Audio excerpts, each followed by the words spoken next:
Hello and welcome, everyone. I'm so excited. I think this one is going to be one of our more popular ones for a lot of Californians that are heading out of California.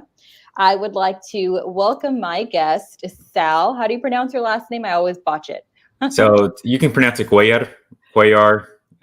For some of the Texans here, it could be Cuellar.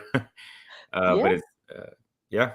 Yeah, Sal Cuellar, and you are with the Dallas-Fort Worth area of Texas, of course. Welcome to my show. I really appreciate you jumping on. Thank you for your time. If you are new to our channel here, to my channel, our channel, vice versa, feel free to hit the like and subscribe button down below if you haven't already done so. Sal, once again, thank you so much for joining us. I'm going to give everyone a second. If you are joining, please let us know where you are from down in the comments below.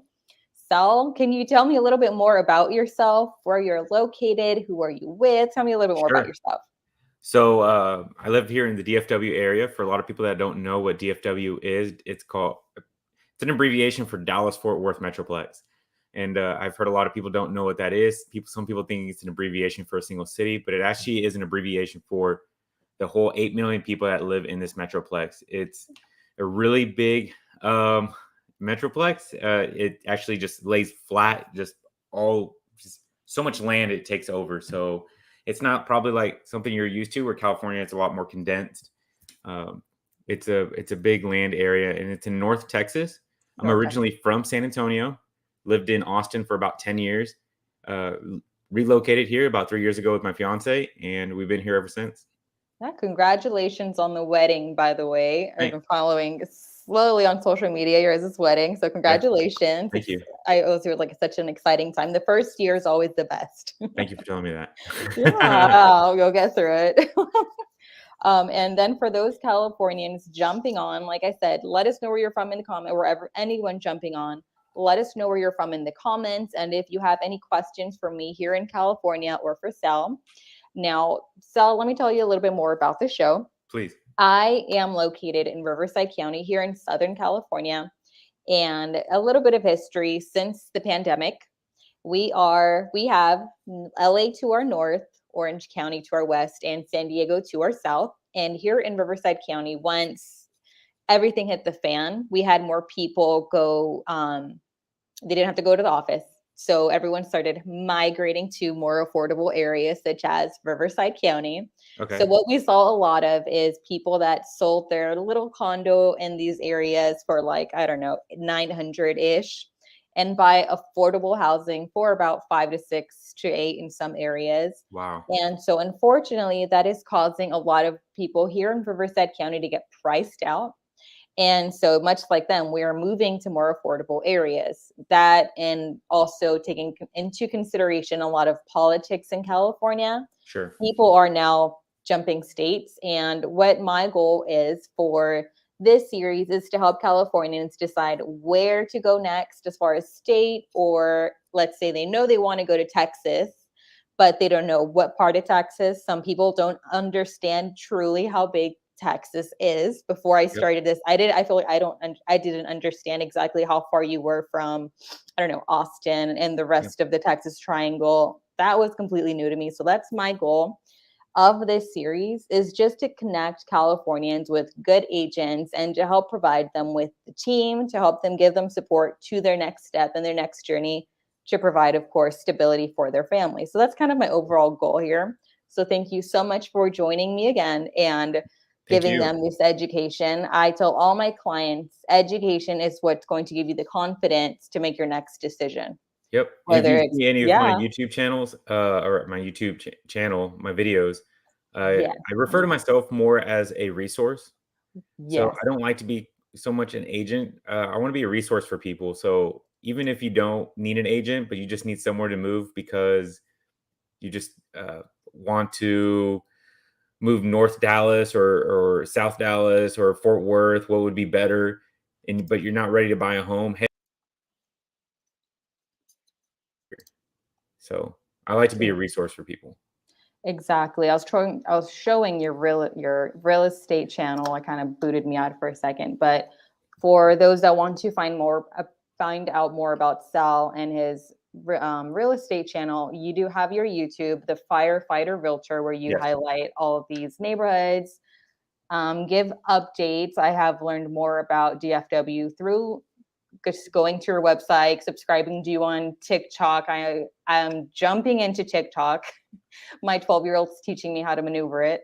And just finding out more education. So love it. For more people that haven't or that would like to find out more, please head over to Sal's channel. YouTube or TikTok, either one of them. They're great little things. Sometimes on TikTok, I'll go on a date with my fiance, so I'll just do something like a place to go eat. The next one could be something different for the market or what's going on. I like to just keep people informed of what's going on, not just with the market, but like what's going on in the city. Just exactly. Have fun with it, right? Yes, and the best way to find out is through video. Let's jump over to leaving California. I want to talk about a little bit about compare apples to oranges, or apple. I feel like we're very comparable. Leaving California.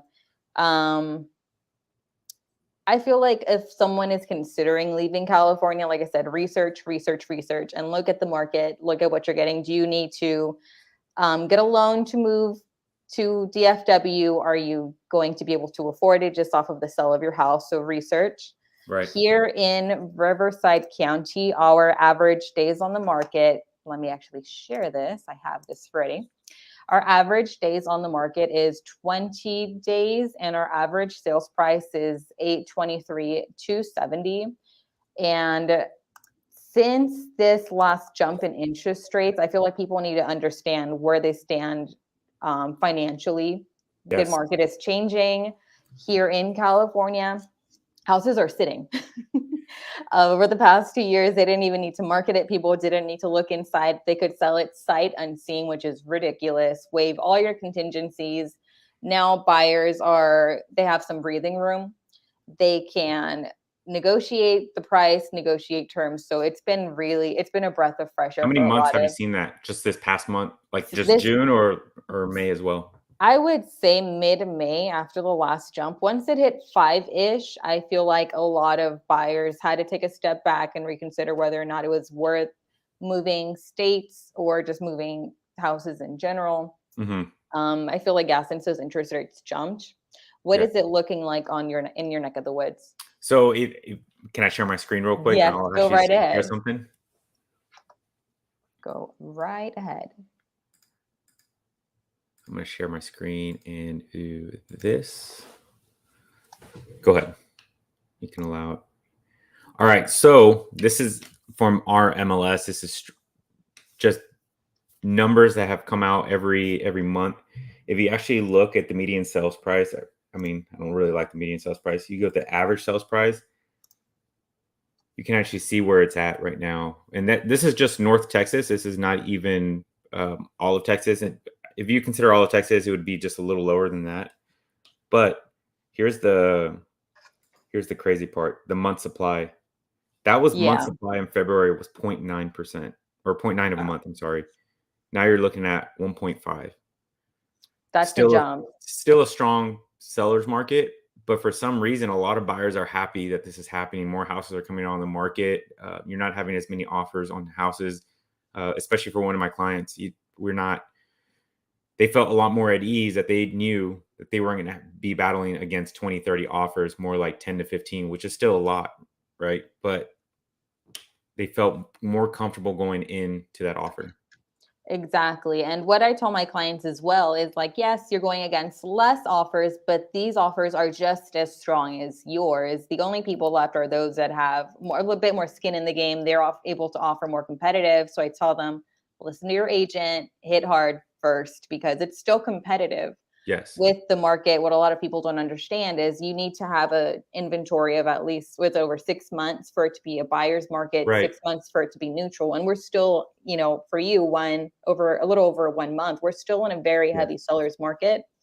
And being summer, this was expected year over year. You have more inventory because people, the kids are out of school. And I feel like a lot of people, if they make their move, it's going to be during the summer. So this was expected still. Of course. We're still definitely in this really heavy seller's market. And this is actually just the other one that I wanted to show you, that the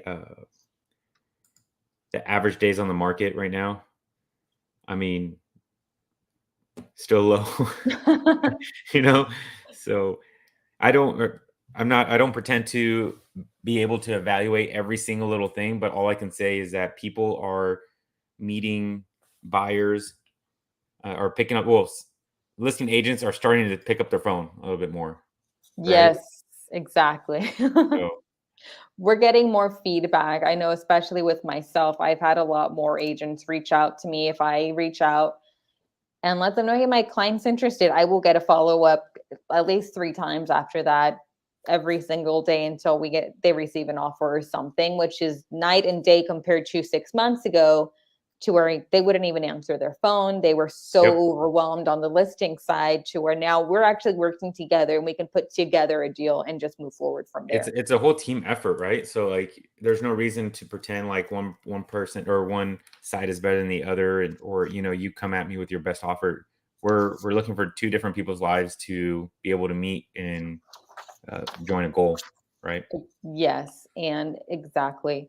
And for those that are deciding to leave California, like you said, it's a team.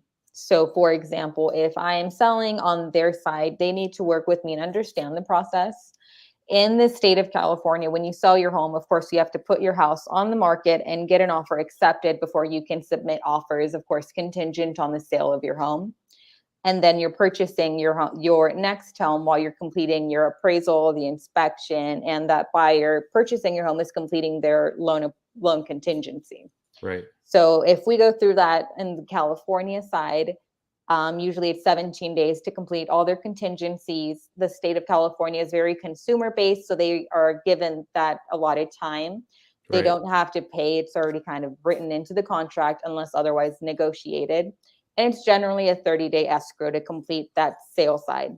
If Right. they're purchasing in Texas, what does that process look like? Can you tell me a little bit more? Sure. So I know you had asked me to see what the inspections were about. Yes, So it's a difference. the inspections can take anywhere.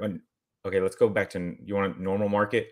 Yeah, Yeah, normal let's do market. normal Yeah, market, what the right? normal market is. We might be transitioning, but it's never assumed. Sure. So normal market, you were probably seeing. So I never worked under a quote normal market before COVID, and didn't Yeah. never see this. But you saw about, you know, I would say about 3 to 5 days for an inspection process, and then the appraisals. Of course, the banks have to come out with their their appraisers, and that would take about anywhere between 1 to 3 weeks, depending on what bank you were using, and of course, Yes. VAs are totally different. Whenever they want to throw out an appraiser, right?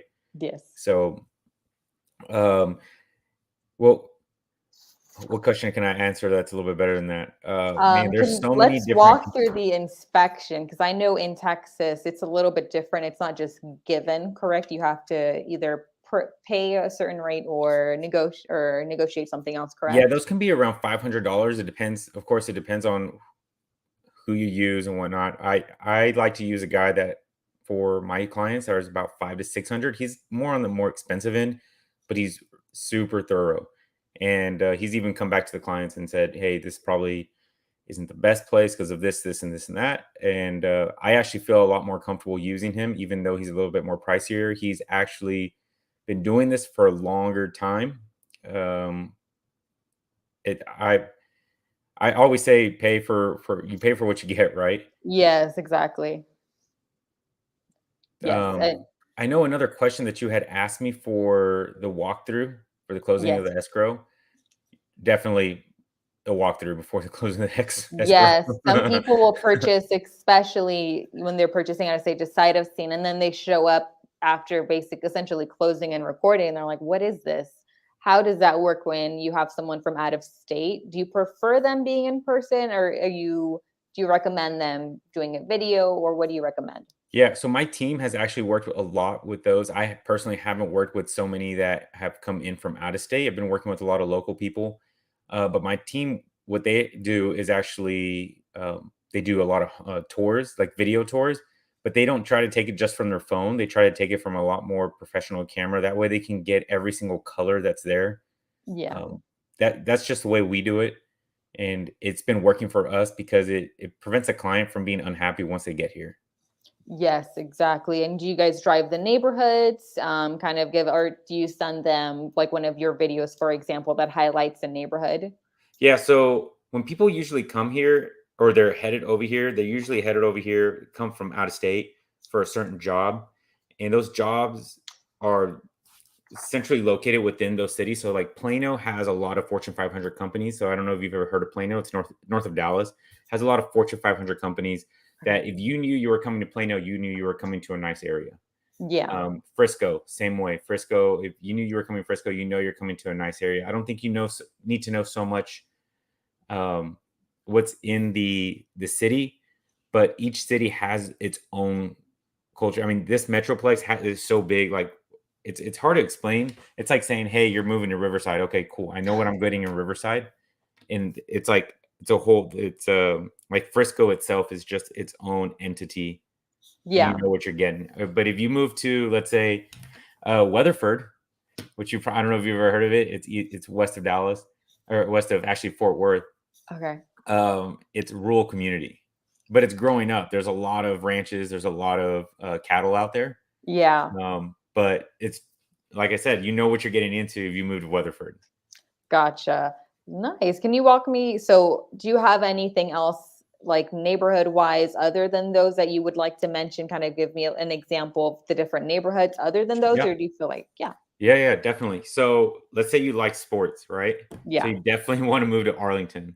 If you really Arlington, just, yeah, especially if you like rides, so you have Six Flags, Hurricane Harbor, you have Texas Rangers, the Dallas Cowboys, and it's all it's actually those areas that I just said is like a huge place in Arlington that you don't even have to go out to go have fun outside of there. There's all these eateries, bars, places for family, outside places, all that area in Arlington. Now, if you go to, um, let's say Greenville area here in Dallas, that's a lot more outsidey eatery, like more hipster style yeah. It's a kind of different area. vibe. Yeah, Yeah, and that's that kind of vibe. So there's a lot of different. Like I live near Bishop Arts, Trinity Grove area. That's a very, I would say, hipster also. But right. there's more to eat here than probably most of the DFW Metroplex. And I'd be happy to show anybody that wants to come over here and challenge me that there's so much to eat in this little area where I live personally. Right. So it's more of a foodie area. I know I Mhm. love eating. I love comparing all the different foods. So that's would definitely be more my vibe. And Mhm. my one of my biggest pieces of advice to anyone moving out of state or even into a newer area is always visit, spend a few days, see if you like it. Yeah, you Especially have to. when You have to. And then if you do come to Dallas, don't just go to Dallas and be the normal person that just goes to downtown Dallas, has fun. Go to the burbs. The burbs are so awesome. Like I'm still figuring out so much stuff. I've been here almost 3 years. There's so many things so many things to do here. Especially if you go all the way north to Frisco and then you go all the way to Fort Worth. I work in Fort Worth pretty much. And there's so many things I'm still figuring out that Fort Worth has to offer that I'm actually maybe considering moving to Fort Worth. And if you don't know what the difference between Fort Worth and Dallas, Fort Worth is Cowtown. okay, So, gotcha. so Gotcha. Dallas is more businessy, more financial district, and Mm. the two have met now with all the cities in the middle. Is it more like this Yep, kind of vibe? Yep. Compared that's to Dallas right there. like Yep. you said, Cowtown. I'm gonna show you the other one I had shown you earlier. So this is Dallas, where that's all Dallas downtown, and it's beautiful. I mean, you can go see where Kennedy was shot. Oh my You can gosh. go see the building where the gunman was from. There's a lot of history History. down there. Lots of history. Perfect. Perfect. I love it. Okay, let me fix this really quick. I would Also want to love to, mention that if yeah. you do come to Dallas, yeah, DFW Airport is the the fourth busiest airport in single airport in the world. It is very, very busy, but also there's another airport called Love Airport is where Southwest Airlines is based. that also is the main hub for Southwest Airlines. And that Nice. is also a pretty big airport, two separate airports. But if you need to go anywhere in the United States and you live in North Texas, you will be able to get there with 95% direct flight. Gotcha. Perfect. So for those that love traveling, we said within the US, correct? Even internationally, there's international flights that go to Seoul, Korea, international flights that go to, I know the Emirates flies to Dubai from here, Nice. Rio. I personally went to Argentina a couple months ago, and that was a direct flight to Buenos Aires. So Buenos Aires. Okay, very nice. if you like to travel, this is like hands down one of the best places, especially with American Airlines being hubbed here. Very nice. And I know that brings a lot of job opportunities as well, being closer to these types of Mhm. airports. Love it. Okay. I would love to talk about cost of living. That, Oh, to me, I feel like is the number one reason why people are leaving the beautiful state of California. Cost of living is ridiculous. I drive a hybrid plug-in and it still hurts me. I can't even imagine what it's like for those that are driving their massive F-350s or trucks and realtors. The way we drive, it's realtors are ridiculous. doing that. Yes. Wow. Yeah. So here our gas prices are hovering a little under $7. Depends, of course, which gas station you go to. Sure. Registration, like I said, it depends on what car you have. Trucks are looking like anywhere from 6 to 8, depending on the size of the truck, the year. Mhm. What does it look like as far as auto for you? All right, so let's do first like registration. So I Okay. recently just got mine registered, and it was around for the county that I have it in. I don't have it in Dallas County proper. Have it on kind of on the outside county. That was around $80. Wow. I don't know if that's inexpensive for California, but Yes. all I know is that I have a family member that's out in San Diego that personally makes a whole trip of coming to San Antonio, getting her car registered, and then flying back because it's cheaper. Yeah, I think that whole trip would probably combined would be cheaper than registering it here. I think my Honda last year was almost 200. Every other year we could do like a smog test with it. So Wow. it ends up adding up, of course. Let's see. Oh, gasoline. Yes. So right now, I mean, I don't pay unleaded. Yeah. My car takes the best gas it can get, so I'm paying around 550 for premium. Okay. Uh, I think that's the most I've paid. It's probably about 525 right now, and then we're looking at unleaded probably like 450 to $5. So I wish gas prices were down to $4. this is actually, 5 and 5. this is actually the most I've ever seen it. And of Yeah. course, for obvious reasons, but this is the most I've ever seen it. And this is hitting a lot of people in the wallet, pretty significantly. Yeah, exactly. So we obviously want to make sure that we want to put as much money in our client's pocket as possible. Like I said, that's why so many people are leaving state, especially the state of California. Mhm. Everything is going up due to inflation. Um, Groceries, let's head over to that. I have a family of 4. I have a preteen that's eating everything, and then a younger child. My average cost for a grocery run is around 1 to 200 a week on average. Yeah. I know it's just you and your wife, correct? Yep. Okay, so So what does it look weekly so weekly, we're probably spending about upwards of $100, like? Okay. about almost 100 per week. But we like good stuff. So You so if enjoy you it, don't yeah. like the good stuff, even probably looking at like 60 to 80, and you can make that last year for a good while for several days. Um, but we like different types of Yeah. different brands. And you're younger, you got no kids, you can enjoy night out the town, go to those good restaurants you're talking about. Yep. So what are the prices looking like on those restaurants? Does it just vary, of course, depending on the Yeah, restaurants? actually, so we talked about this earlier. My fiance Mackenzie and I talked about this the other day. Was that how much it's getting to be because we took some family out to a nice restaurant close to downtown, overlooking downtown. We got the bill, ended up being about $120. We were like, well, where did that come from? And the drinks, I think the most is not so much the food, but the drink prices have gone up to, Yeah, agreed. an alcoholic drink, 12 to $15. Very And comparable to us, yeah. that's where I think they're trying to make up their margins is on drinks. Yeah, exactly. because I remember I've been with my husband 15 years, and I'm like, when we were dating, we were paying, probably $5 to $8 depending on what we were drinking, and now Yeah. it's like almost $20 plus tip. I'm like, it's inflation. It is I would what it say a is. meal just by yourself, you should be looking to pay about $10 to $15, and if you're looking to tip, whatever tip on top of that. I don't think we're gonna be seeing like $5 to $10 meals unless it's super unhealthy for a bit. Of course. Yeah. I'm talking about a good Mexican restaurant, you're looking about $10 to $15. Yeah, same here. Very comparable. Let's talk about property taxes. So here it depends on the neighborhood. I'm sure it does for you as well. Mhm. For a neighborhood here, no HOA, no Melrose, probably anywhere from 4,000 annually. Yeah. So 2 to And 400 have been great. yeah, I know, right? Everyone moved here because of that.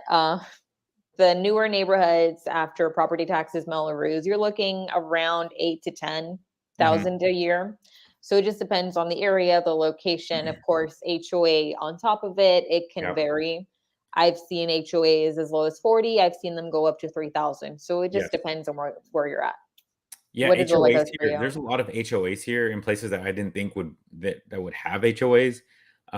The city that has a lot of HOAs is known for having a ton of HOAs is Frisco. And Frisco is it's where a lot of the ball players live. So Gotcha. if it tells you anything, a lot of $800 million houses that really you look at them, you're like, man, that's an $800,000 house.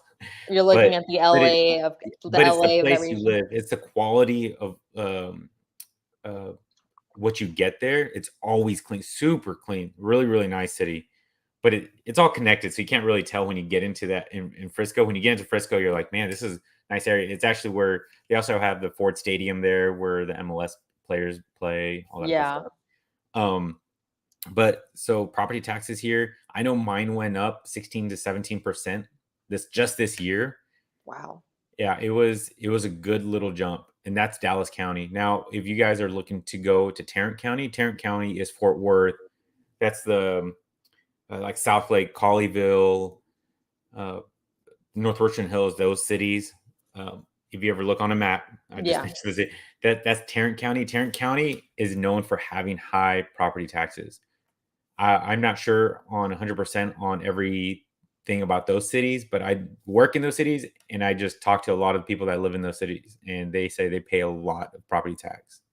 Yeah. Dallas, not so much, but I mean, I did get a 16% Yeah. kick this past year. It's not That bad, is but it. it's finally catching up, right? It's just finally catching up. They got to find, yeah. Okay. And I think I had one more thing. How about insurance? Insurance on the homes. What do you see your clients paying on average when they get into a home? So that's a Homeowners little, insurance.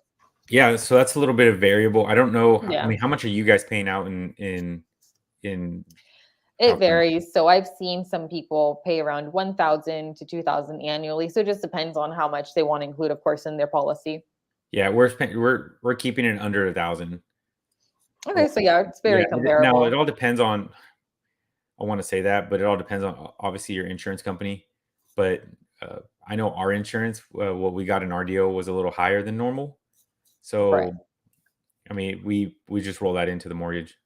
Perfect. So very comparable to us here. Yeah, it's My- it's kind of weird how California there's the little things aren't so much more expensive. It's really just the actual property itself.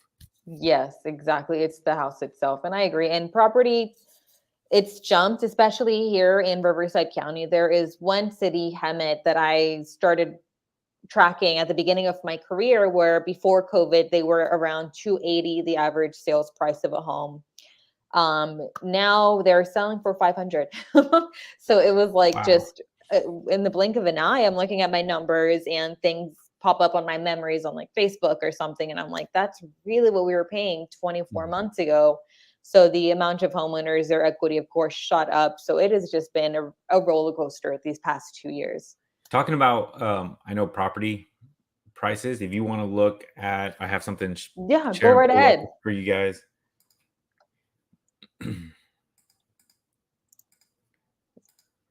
So I wanted to share this with your clients whenever they come out here, but this is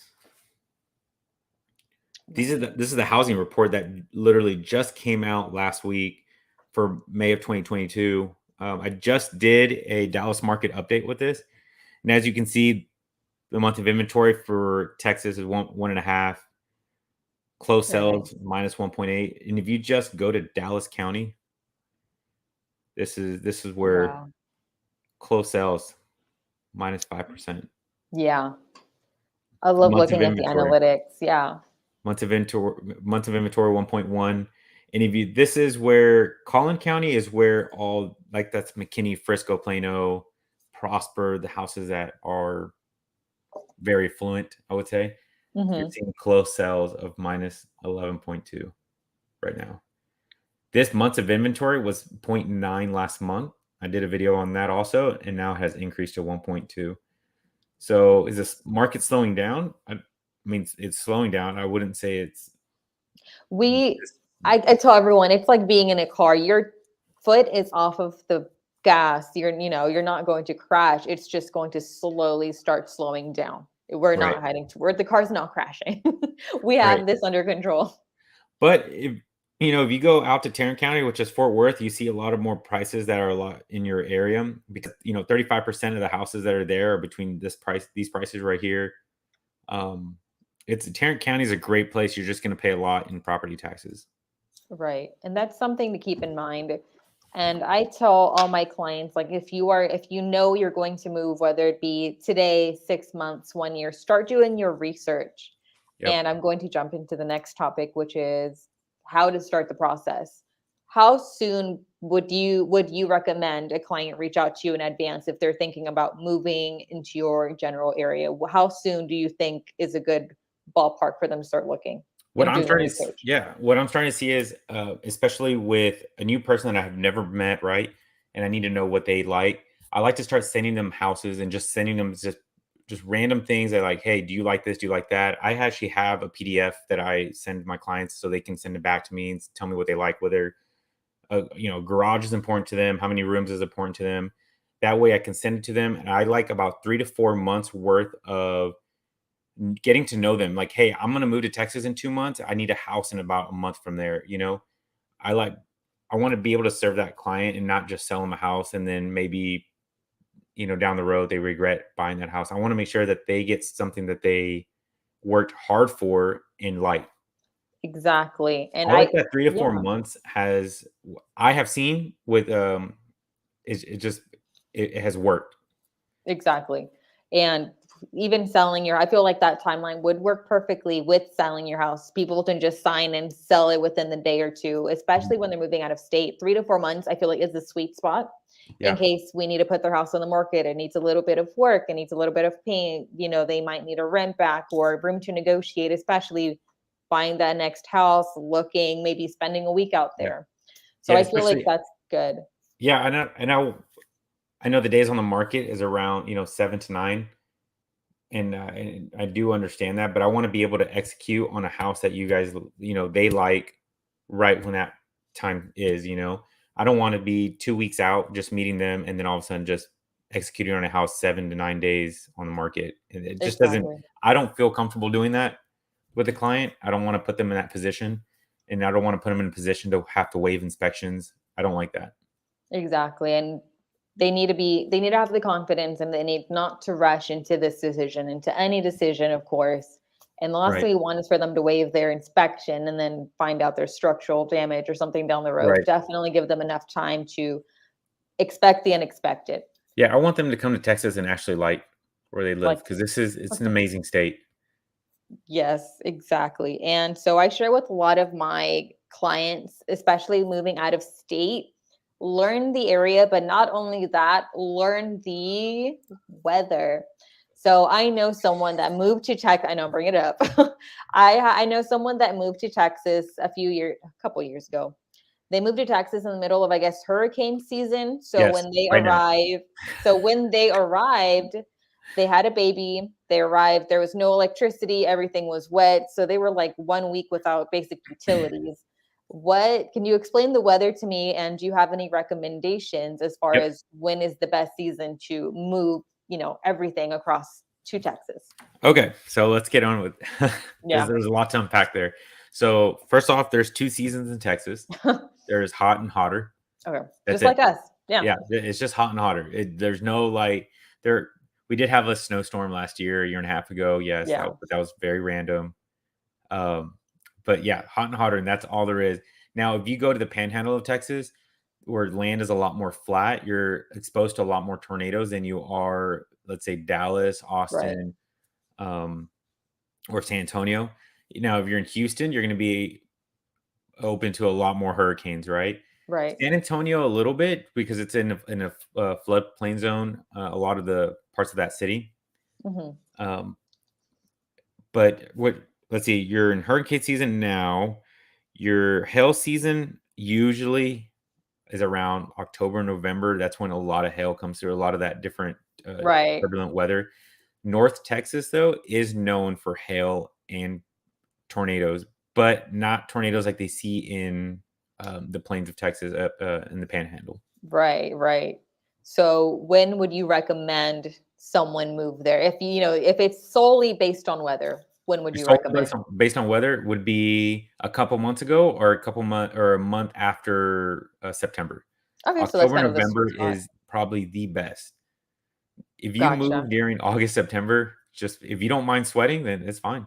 Right. And here in Riverside County, we're a lot hotter than everyone, of course, by the coast. I think usually it's about a 20-degree difference. Mhm. So we're looking at about high 90s to 110-ish in that Mhm. range as far as degree. And it's dry heat. So I love the heat. I don't think it's too bad. And rainy season, it might be maybe 2 to 3 weeks of wet, muggy weather Mhm. in like December, and I think in March as well. Usually when the poppies come out is after the rainfall. And Yep. that's what is the depending factor of how much poppies we get that year. So that's usually Yeah. around St. Patrick's Day. But other than that, it's just like it's clear. Now, I'm not gonna talk for Houston, but that's where it's always humid, no matter what, humid, Right. just ultra humid. We had one day this week where it was humid and we had a thunderstorm towards the end of the day. I know LA had it during the day and they had hail and we had it in the evening. It was just one day and it was unbearable. So I can't even imagine what it'd be like over there in Houston, or I'm sorry, in DFW. You said it Yeah, was yeah. where Dallas, it's Fort Worth, whatever, DFW. yeah, where it'd be completely humid. Would you say year round? We're pretty humid as well, but I would not say it's like 100% humidity like Houston is all the time. Right. Right there in the Gulf, that Gulf likes to absorb all the heat and kind of just dissipate it to Houston. Gotcha. But Okay. I mean, Houston's a great place to live too. If you're looking for, I mean, you're gonna have another person talk about that city. I don't know anything about that city, never lived there, but I have friends that do, and they love it. They love the culture and what it is. Exactly. And it's like I said, if anyone, I'm going to move into my next topic, tips for any Californian leaving the state, spend time there, research there, talk to as many people as possible. Um, Research will be your best friend when making any decision, whether it be moving out of state or moving across town. Yep. What are your tips for anyone looking to relocate to Texas? So Texas in making general or DFW? Sure. One of them actually, I talked to a friend that came up here to DFW to move, and the one thing that they actually gave me a tip for that now I'm going to give to people is the job market is actually really great here. Even though you might come figure out that you don't like what you do, you can always find, I won't say always, but you are more than likely to find another job that you like to do because the city is so big and it has so many opportunities for you. I've had friends that moved here that were employed by somebody, ended up building their own business and doing that for themselves. So I like to just, my biggest tip is just making sure that your field is something that is in well demand here. And I promise you that DFW more than likely has a place for the field of work that you're in. Exactly. I love it. So you guys sound like you have more opportunity than say some surrounding areas in Texas. There is a lot of opportunities here in DFW. It's amazing. I'm still figuring out so many things that are located here in DFW that you can do. Exactly. So that brings me back to my tips for anyone leaving California. have a team so that you can get connected to people such as yourself that can guide you in the right direction. You are only as strong as your team. So I feel like for those Californians that are looking to move out of state, get with somebody that's on your, if you need to sell, for example, good selling a listing agent that'll work with a buying agent or vice versa. Or if you're just looking to buy, connect with the right team. I'm sure you have your own lenders that are local in the area that can I have definitely. Spanish-speaking lenders, which is a Perfect. big thing here in DFW also. I love helping out the Hispanic community. Yes. People and different lenders that connect with different types of people.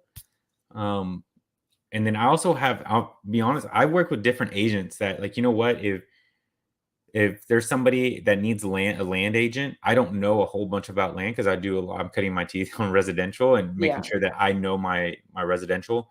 That, you know what, I would refer them out to that agent so they can get the best value in an agent possible. Exactly. You have your team, you have your Mhm. referrals. It is the perfect scenario. And you need that here in DFW with so much. Like, I wouldn't know what to tell you so much about Westlake up north, or in Denton. Wouldn't be able to tell you so much about that area as I can Dallas County and Collin County Exactly. and a little bit of Tarrant. So Well, Sal, that's all I have for you. Do you have any questions for me? no, I really appreciate you bringing me on here. I Thank hope you for become a coming. resource for your clients in anything that they need. You know, if they come down here and they just need to know whether it's a good place to live, or the places to go, what to visit, what to do. If they just need to take a week here, I could make an itinerary for them. Perfect. And I will, for anyone watching, I will be linking Sal's information down below. What is the best way to reach out? Do you prefer call, text, email, or whatever? Any which way people feel comfortable, email, text, call. I'm a very open person. Perfect. I love it. Well, thank you so much for joining me. For any clients looking, feel free to like and subscribe to Sal's YouTube channel, The Firefighter Realtor. Yep. Like and subscribe down below. Thank you so much for joining us, Sal. I appreciate I you really stopping appreciate it, Ray. by. Thank you so Of much. course, I'm going to do this. All right.